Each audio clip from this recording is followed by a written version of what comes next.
This is a very important thing we're going to be discussing. Please sit down. Thank you very much. This is good news indeed. People said it couldn't be done. You got it done. I just have to sign, right? That's very good. This is really something. And it has to do with the California Auto Regulation, CRA. It's been a disaster for this country.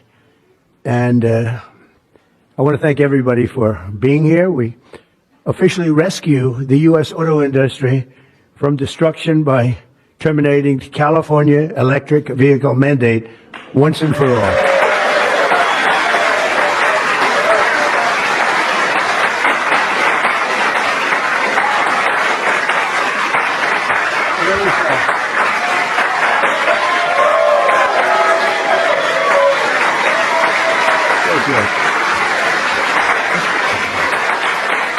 They said it couldn't be done, but boy, it's had us tied up in knots for years.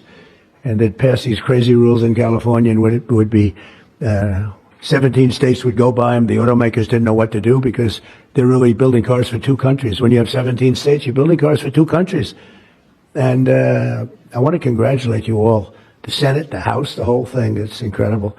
I was going to sign a executive order and give it a shot, but the one good thing with this, number one, it holds up forever. And number two, unless somebody votes it out, they'll never do that.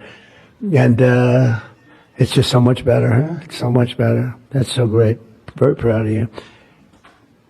We're joined today by the great Speaker of the House. I think he's going to go down as a great Speaker of the House. I may be wrong. I may be wrong. Who knows? Who the hell knows? I think he is.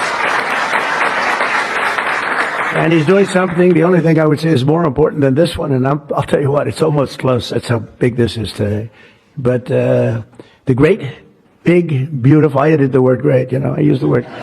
The great, big, beautiful bill, it's going to be one of the most, I said it this morning to a group, I think it's one of the most important pieces of legislation ever signed, ever approved. So it's going to be something very special. Thank you very much. Speaker of the House, Mike Johnson, thank you. Secretary Sean Duffy, and they had a problem in India today, and learned that. Sean's doing a tremendous job. Secretary Chris Wright, everybody said you'd never be able to get him. He's the most talented man, they say, in the oil and gas industry. I'll let you know in about 2 years if that's true.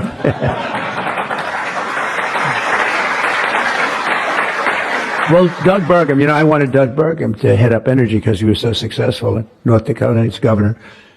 And he said, sir, there's one person who's much better than me. I said, who? They said, Chris Wright. I said, who the hell is Chris Wright? I had no idea. Now everyone knows Chris Wright. He's going to be more famous than me. But he said, there's a guy named Chris Wright, and if we could get him, he'd be better than I am, sir. And if you know Doug, Doug's not here, is he? If you knew Doug, he's always working someplace. But if you knew Doug, you'd know that he doesn't say that often. And he did. And Chris, you're doing great. But I don't like the oil prices have gone up just a little bit over the last few days. I was going to call and just really start screaming at you. Are we okay? Nothing wrong, right? It's going to keep going down a little bit, right? Because we have inflation under control perfectly. You probably saw the records. Everyone's on television saying, what's going on here? Trump has proven to be right. All of these things. We've taken in $88 billion in tariffs in 2 months. $88 billion with no inflation. And it was smart. There won't be. Now, we'd like to get this guy to lower interest rates because, if he doesn't, we have to pay. We have a lot of short-term debt. Obama gave it to us originally, and Biden carried it on. They like short-term. I like long-term cheap debt. But a lot of the debt comes through because Biden, he didn't do it. I'm sure he didn't know anything about it. But somebody approved short-term debt. It's all over the place. And it comes due starting very soon. And if we would lower the interest rates by 1 point, we'd pay about 1 point less. That's $300 billion a year. Can you believe it? 1 point. If you lower it by 2 points, we pay $600 billion a year less. That's for years, 10 years, 12 years, whatever we make it. But we can't get this guy to do it. And the fake news is saying, if you fired him, it would be so bad. It would be so bad. I don't know why it would be so bad, but I'm not going to fire him. I just want him to, we call him Too Late, right? Too Late is his nickname, like Too Tall Jones. He was too tall, T-O-O. And I just say this because we want to get rid of inflation, and we have. But we're going to be paying more for debt. And all he has to do is lower it. Europe's done 10 lowerings. We've done none. And nobody understands it. Actually, today when the numbers came out, they were so good. You saw yesterday's numbers, incredible. No inflation. Today's numbers. Today just came out, same thing, no inflation. They're all shocked. All these guys are watching from business, CNBC, and all of these different networks. Maria Bartiromo actually got it right. She's been getting it right for a long time, that one. I hope she's appreciated. And Joe Kiernan's been very good at CNBC, I must tell you, but other people aren't so good. But I will say that they can't believe what's happening. But if I could, because we can discuss, we get a lot of press, we get a lot of cameras rolling right now. Not that I like doing it, because I don't. But if we cut our interest by 1 point, for years, we save $300 billion. If we cut it by 2 points, we save, because it's pretty equivalent. We're going to spend $600 billion a year, $600 billion, because of one numbskull that sits here. I don't see enough reason to cut the rates now. And the problem he's got is that, and I explained to him, look, if inflation went up, cut your rates now. There's no inflation. We got it down. We got prices down. We got gasoline down. And you'll keep it going down. But gasoline's down. It's drill, baby, drill. That's why it's going down. But all that. But think of it. I said to him, he was in my office a couple of days ago. I said, if you think there's inflation, let's find out. Because I think we're going to keep it down. I think gasoline's going to be so far down. Oil, energy, it's so much energy. We have so much energy, we don't know what to do with it. But let's say there was inflation in a year from now. Raise your rates. I don't mind. Raise your rates. I'm all for it. I'll be calling you. It'll be too late for that too. But raise your rates. You don't have to keep them up here.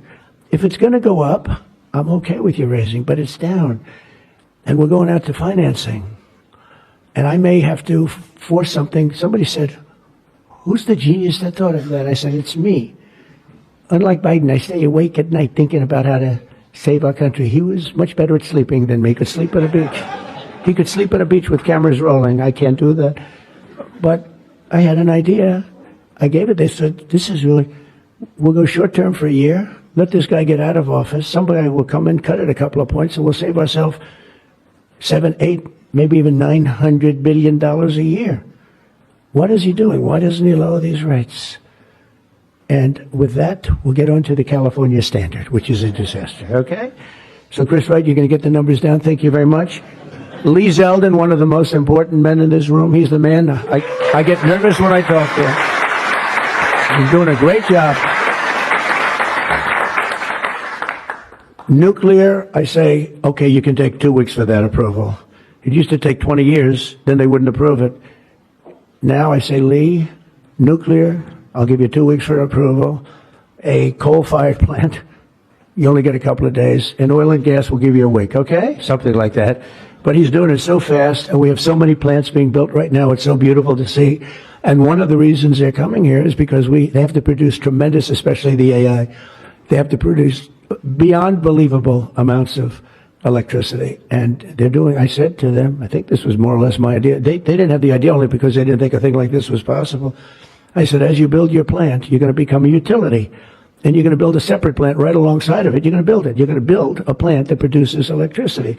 And you'll produce it through natural gas, coal, nuclear. We don't want to produce it through wind because we don't feel like ruining 50 miles of beautiful plains and beautiful vistas. And but we want to produce it. Interestingly, China is opening up a coal plant every single week. But now I'm finding out it might be 2 plants every single week. And, usually that's a good gauge. If they're using coal, I guess we're supposed to use coal. And, we went to a coal standard. And not that you have to use coal. You're going to use whatever's best. I want to introduce also Senate Majority Whip John Barrasso, who's a tremendous guy, doctor. Okay? And he is a tremendous guy, tremendously talented doctor. When I have a medical situation for the country, for myself, I haven't used him, but I might have to. Maybe I'll do that. If it's serious enough, I think I'd probably do that. But he's a tremendously talented gentleman who happens to be a senator and one that's very respected. Chairwoman Shelley Moore Capito, and congratulations. I just endorsed your son. Did you know that? I endorsed your son.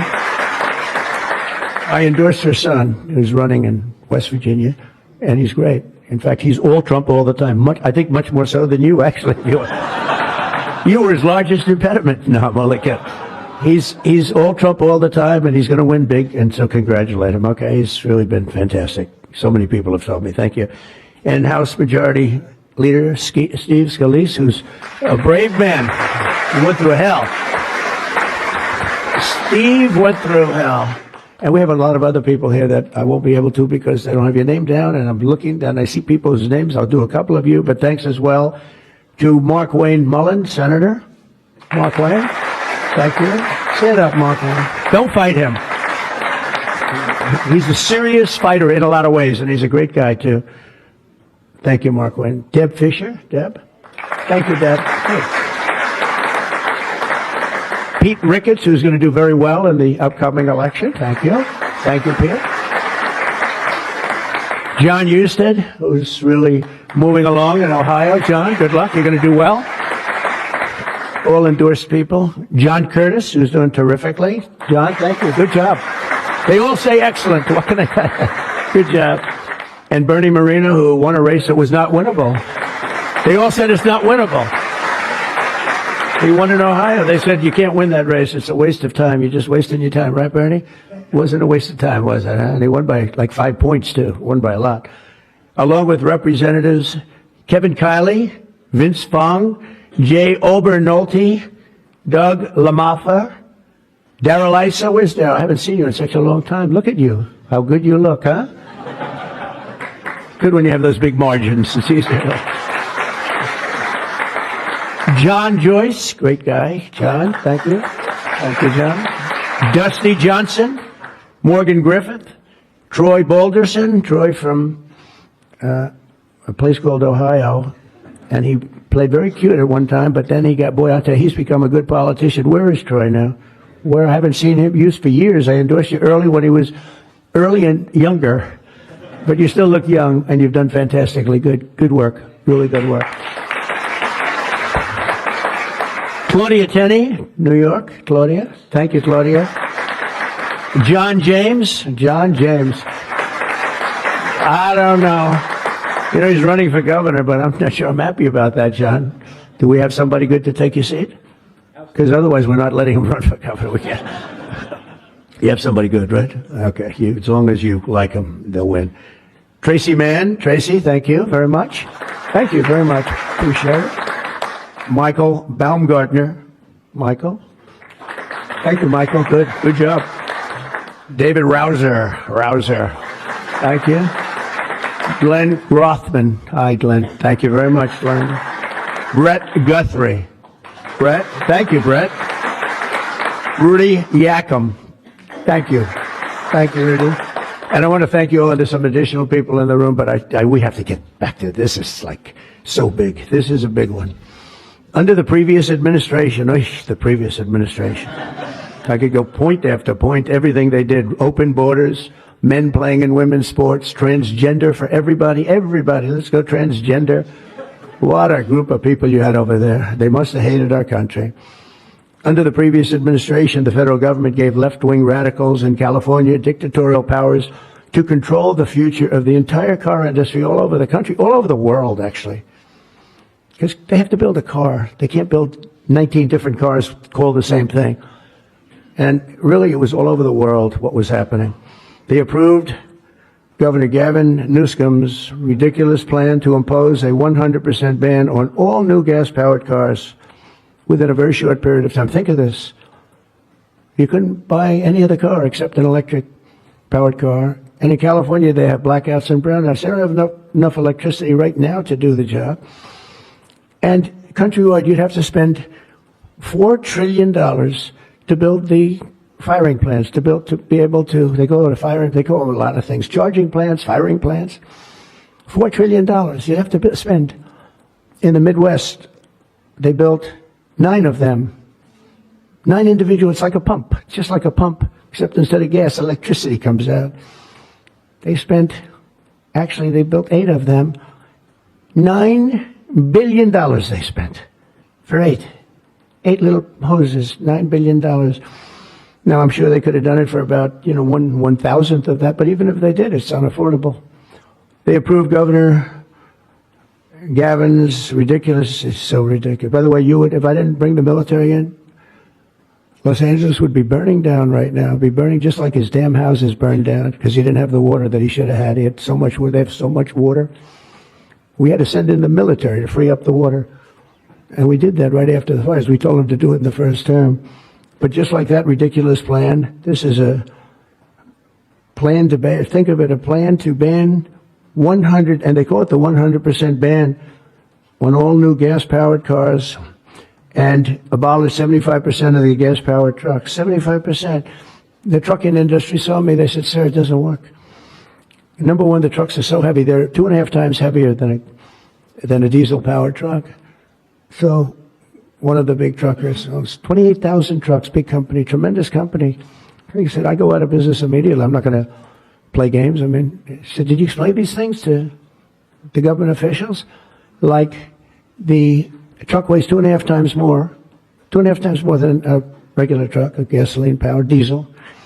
And he said, based on that, we have to rebuild every bridge in the United States of America because it wasn't designed to hold cars and trucks that heavy because the batteries are very heavy. They're, probably lead. But they have a lot of things in those batteries that weigh a lot. But it's 2.5 times. It's a simple number, 2.5 times. And if you want to do this, you have to spend trillions and trillions of dollars on rebuilding every bridge in the United States, and I guess throughout the world, because they do follow us. And the big rig buses and even cement trucks, they want to abolish certain categories of truck, but they want to go 75% of all of these trucks have to be abolished almost immediately. The time is just crazy. And they don't go far. Another little problem. With a tank of diesel, you can go from New York to Los Angeles if you want to go to Los Angeles right now. But New York to Los Angeles, and you can go back a little bit. With the electric truck, you'll stop approximately 6 times. Enjoy your stop. And the truckers saw me, and I said, did you just explain this? Because this is like, if you explain it, if a person's reasonable for that. He said, we explained it, they didn't care. They said, we're going all electric. They can't be stupid because anybody that can cheat on elections like them is not a stupid person. But they must hate our country. But I said to this big trucker, he said, sir, I've been buying trucks my whole damn life. He's a rough guy, smart guy. He said, I got thousands of them. I've been buying them for 50 years. And every single year they got better. They got more efficient, they got bigger, they got stronger. I build apartments in my trucks now for the drivers. I said, what's an apartment? That's on the cab. They put this thing. And sir, I know you like luxury, but you wouldn't mind living in one of these. I said, maybe I would, maybe I wouldn't. It doesn't sound too appealing, but I said, so what's the problem? He said, so I noticed one thing. For 50 years, every single year, one thing happened. They got better. They got stronger. They got more efficient. They got faster. They could carry any load. If we went to this standard, we'd go back beyond 50 years. They wouldn't go as far as a truck from 50 years ago. It would be too heavy and have all the other problems. He said, we'd be going backwards. We'd be taking a truck in the industry, would be starting all over. But actually, it would be worse because it was better 50 years ago than. So I said, what are you going to do if I don't win this election? This was before the election. He said, you don't win the election, I'm going to close up my business because I'm not going to lose he said, I'm not going to lose my ass. I know exactly what's going to happen. It's going to be a catastrophe. It's the craziest thing I've ever heard. They're making you buy stuff that doesn't work. It's no good. It doesn't work. And I'm all for electric. If you want to buy electric, you can buy electric. Cars are great. If you buy the right ones, cars are great. And you should be given the option, buy the electric car, buy a gasoline-powered car, buy a hybrid. Probably not hydrogen, because hydrogen has a tendency that when it blows up your gunzo, it's over. They find you 75 yards down the road, Where is he? Well, I think that's him, but I'm not sure. So, they said, we think we can solve the problem. I said, that's not good enough. When they think, no, it sounds like it's quite severe. If it doesn't work, Steve, it'll work most of the time, but if it doesn't, it's over. It'll make your accident look like peanuts compared. You wouldn't be around, I'll tell you, because it's pretty bad. But some people like it. I don't know. Let's see what happens. But I would say it's off to a bad start. But because of the size of California's population and the fact that 17 other states follow California, that's the problem. 17 other states follow California. They have the most ridiculous laws I've ever seen for a lot of things. This is just cars, and trucks and all. They have a lot of them for other things. But it's called the California Car Standards. And this horrible scheme would effectively abolish the internal combustion engine, which most people prefer. Like so far, I'd say about 90%. In fact, General Motors announced yesterday they're going to spend about $6 billion because of tariffs, and maybe because of my election on November 5th, but because of tariffs, I think, more than anything. They're all coming back. They're coming back from other countries that took them 25, 30 years ago. They're all coming back. We have now almost $15 trillion. They had almost nothing last year, and the year before they had very, very little. Nobody wanted to be back here. Nobody wanted to come to our country anymore because we were like stupid people. We looked like stupid people. We were laughed at all over the world. Now we're not laughed at anymore, I can tell you that. But they wanted to shatter our domestic supply chains and literally grind civilization to a halt. We would have gone so far back. It's hard to believe, actually. Hard to believe when you don't have enough electricity to give a person a little air conditioning in the summer, and now they want you to take electricity and fire up all these cars. But we're not going to let that happen. Meanwhile, all of the auto jobs would be shipped to China because they're very strong on electric. And it lives off an estimated 200,000 American auto workers would be destroyed. It's one of the reasons I did so well with the United Auto Workers. And now I'm really doing well with them. I did phenomenally with them. No Republican ever got any numbers like I got. And the Teamsters, too. Sean O'Brien, the head of the Teamsters, these guys, they like Trump because I produce jobs. They know that. Everybody knew that the auto workers knew better than anybody how good the tariffs were. And the head of the auto breakers, I don't know him at all, but he didn't like me at all. Now he's going around saying, this guy's unbelievable. He was very nice to me the last few months. During the campaign, no, but if I've proven, I've proven it. I've done what I said I was going to do, and we brought back tremendous numbers of jobs. And you're having auto plants built all over the country, all over. There's never seen anything like that. They're leaving from Mexico. They're leaving from Canada. They're leaving from other parts of the world. If they want a Mercedes-Benz, you're going to have it made here. It's okay to have a Mercedes, but they're going to make it here. Otherwise, they're going to pay a very big tariff. They already are. That's one of the reasons we have $88 billion. It's a lot of money, but that's peanuts compared to what we're going to be making in another few months. They haven't even kicked in yet. But we're not going to let any of these bad things happen, these stupid projections that I've been reading about for the last 6 months. I think these people are either corrupt or really dumb.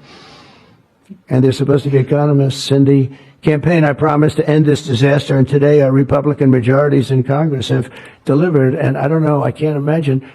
It's so obvious. It's so good. Did we get any Democrat votes? Did we get one? Two? Who? 35. I think that's great. I think that's great. You got 35 Democrats. I think that's great.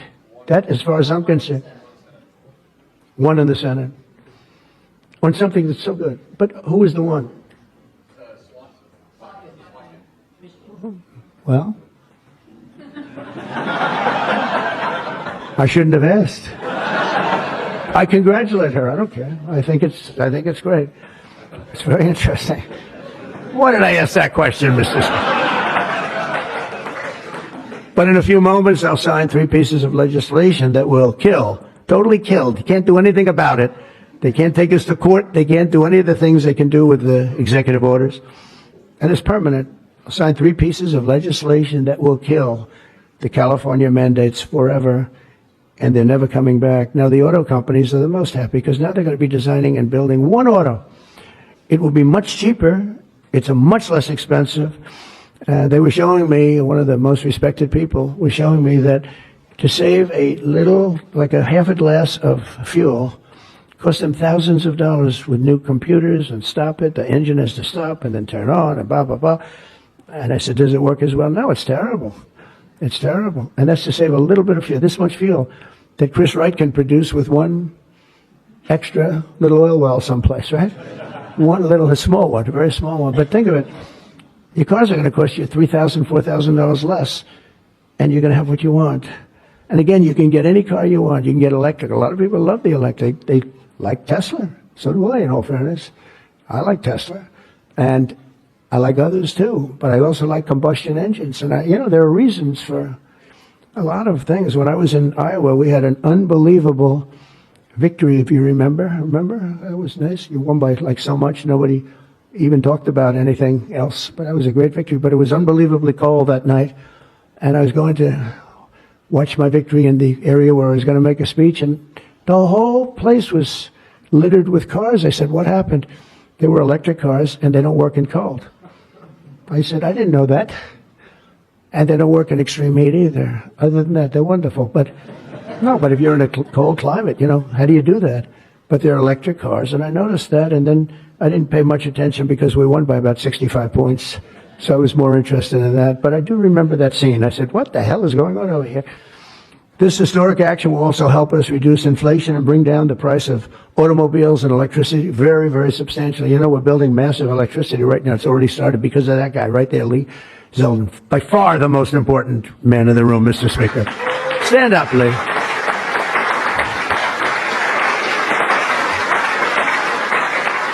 He blows you guys away, John. He blows the politicians away. I'm sorry right now. He's a great politician. He almost won for governor in New York, which is just missed by a few points. And that was another race that was not winnable, but you almost got it. But I think what you're doing now is even bigger if you want to know the truth. I think it's actually more important if you can believe that. Under the previous regime, car prices skyrocketed as a direct result of the mandates. These mandates, this nonsense that you had to do. And there's so many other rules and regulations that the car companies who are here today appreciate that. And Susie Wiles is here today. Stand up, Susie. Most incredible woman. Most powerful woman in the world, they say. She's the most powerful. She was rated the most powerful woman in the world. Susie Wiles. One phone call and a nation is destroyed. She could destroy 5 nations with 5 calls. And she's doing a great job. More importantly, right? Doing a great job. Nobody like it. Energy prices would likewise soar as a radical left forced more electric vehicles onto the grid while blocking approvals for new power plants. They want to block the approvals. They want you to have a car with electric, but they block the production of the juice that runs the cars, and all of them, all forms of cars. It's just the craziest thing. We're in a different sphere now. We're in a whole different planet right now. The result would be rolling blackouts and a collapse of our power systems. We'd have a total collapse. You couldn't do it. You couldn't even do it. Think of it, they're forcing you to do something, and they want you to do boats also. I assume boats are being covered by this, and boats, they want you to go all electric, and the batteries are so heavy, the damn boat practically doesn't float. I used to have a lot of fun talking about that one on the tours. We talk about it, and I said, what would happen if the boat sank? Because we went to North Carolina, South Carolina, we visited boat factories, unbelievable guys, and they said, sir, we have one problem. They're forcing us to go electric for the boat. I said, how's it going to work? The boat will not float, sir. It's so heavy. And it won't go fast, and lots of other. And I did ask him a question, because I have a lot of background. My uncle is a big shot at MIT, the smartest guy. He never had a smarter guy. And I guess I have a little of that. My first question was, what would happen if the boat sank? Do you get electrocuted? Remember I said that? And I used to be decimated by these people back here, right? I used to be decimated. They'd say, what kind of a crazy question is that? So I'm actually serious. What happens if you're in an electric boat and the boat is going down? You're in trouble, Susie. And I used to say, remember, I'd get decimated. The audience loved it, but the press would laugh at it. I said, so if I have my choice of going down or jumping 5 or 6 yards away from the boat, but there's a shark there, what do I do? You know what I said? I'd rather be electrocuted. I said, I'll take electrocution every single day. But actually, he said, nobody's ever asked me that question, sir. He makes boats. Nobody ever asked me that question. This is really an unusual question. He said, and honestly, I don't have the answer. He wasn't able to. I said, don't worry about it. If I win, you won't have to worry about it. But today we're saving California, and we're saving our entire country from a disaster. Your cars are going to be thousands of dollars less money. And even the ones that, if you buy electric, we're not going to make you do certain things that are just a waste of money and just time-consuming waste of money. They make you do things that are no good for anybody, make the car worse, and make it much more expensive. Over the past 5 months, our administration and Republicans in Congress have fought for the American auto worker and for Teamsters and for, by the way, right to work. We have them all. We just call them just workers. We fought for workers like no one has ever fought